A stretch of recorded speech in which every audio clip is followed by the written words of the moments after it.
Good day everyone, I am Maria Alexis G. Enriquez, and for today's picture, I will going to discuss a uses of ICT policies in the teaching and learning environment. ICT policies in the teaching and learning environment, it is generally believed that information and communication technologies or ICTs can empower teachers and learners. It can promote change, foster the development of 21st century skills. There is a widespread belief that ICTs can and will empower teachers and learners. It is transforming teaching and learning processes from being highly teacher-dominated to learner-centered, and this transformation will result in increased learning gains for students, creating and allowing for opportunities for learners. So let's talk about the digital culture and digital literacy.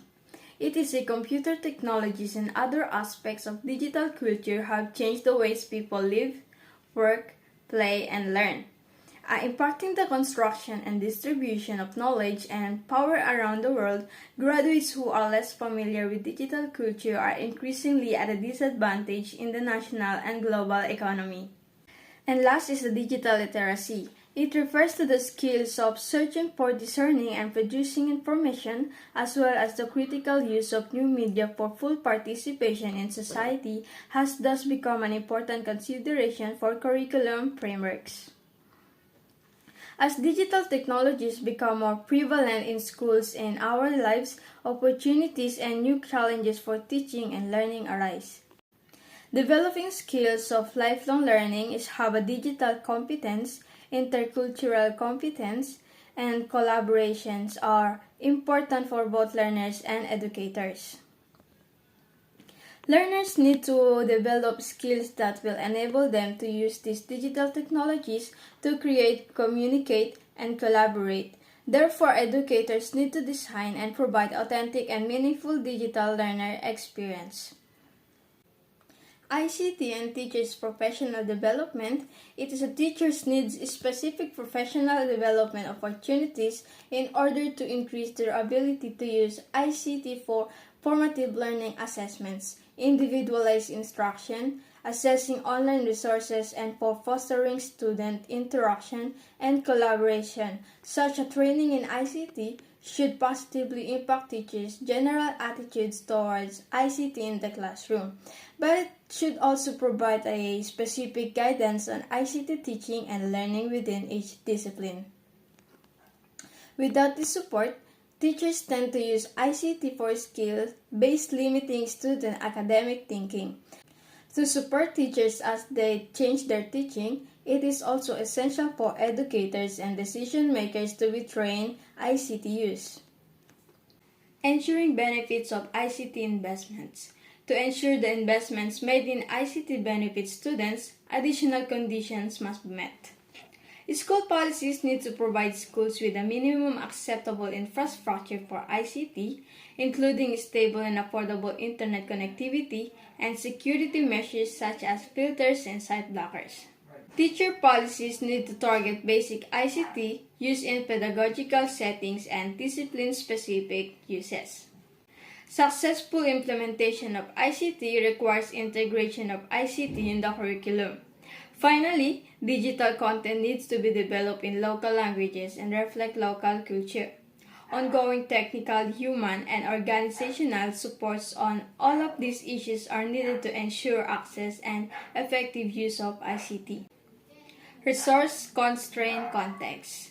The total cost of ICT ownership is considerable. Training of teachers and administrators, connectivity, technical support, software, and among the others. Bringing ICT into classroom policies should use an incremental pathway establishing infrastructure and bringing in sustainable and easily upgradable ICT.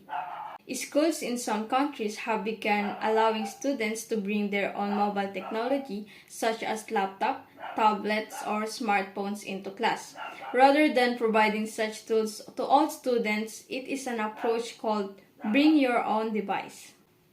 However, not all families can afford devices or service plans for their children. School must ensure all students have equitable access to ICT devices for learning. Some common educational applications of ICT.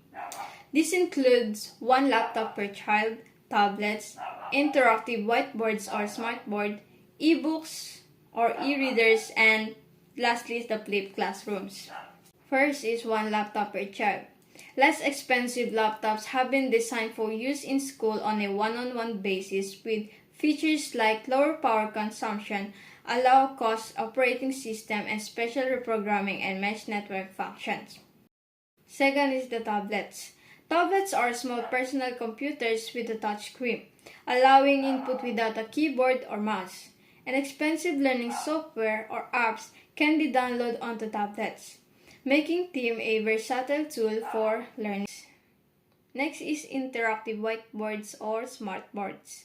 It is allowed projected computer images to be displayed, manipulated, drag, click, or copied. Handwritten notes can be taken on the board and saved for later use. Next is e-readers. E-readers are electronic devices that can hold hundreds of books in digital form. They are increasingly utilized in the delivery of reading material. Features of e-readers that can contribute to positive use include their portability and long battery life, response to text, and the ability to define unknown words. Additionally, many classic books titles are available for free in ebook form.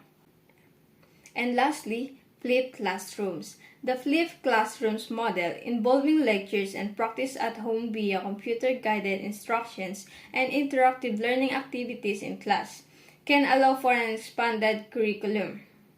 Inclusiveness consideration. First, we have digital divide. The digital divide describes differences in access to digital media and the internet both between nations, as well as the gap between those who are digitally literate and have the necessary skills to use media and the internet. Next is the minority language groups. It is a comparison to students from the majority. Those whose mother tongue is not the same as the language of instruction are less likely to have computers and internet access at home. And lastly, students with different styles of learning. ICT can provide diverse options for taking in and processing information, making sense of ideas, and expressing learnings. Over 87% of students learn best through visual and tactile modalities, and ICT can help the students experience the information instead of just reading and hearing it. Being digitally literate is essential right now, especially for us college students as we transition into the workforce. The importance of maintaining one's online identity and general well-being is paramount because the digital landscape is rapidly evolving. As college students, we will also need to interact with co-workers in digital settings, at work, use information appropriately, and collaborate to develop novel ideas and products. And that's it for today's video about the uses of ICT policies in the teaching and learning environment. Thank you for watching.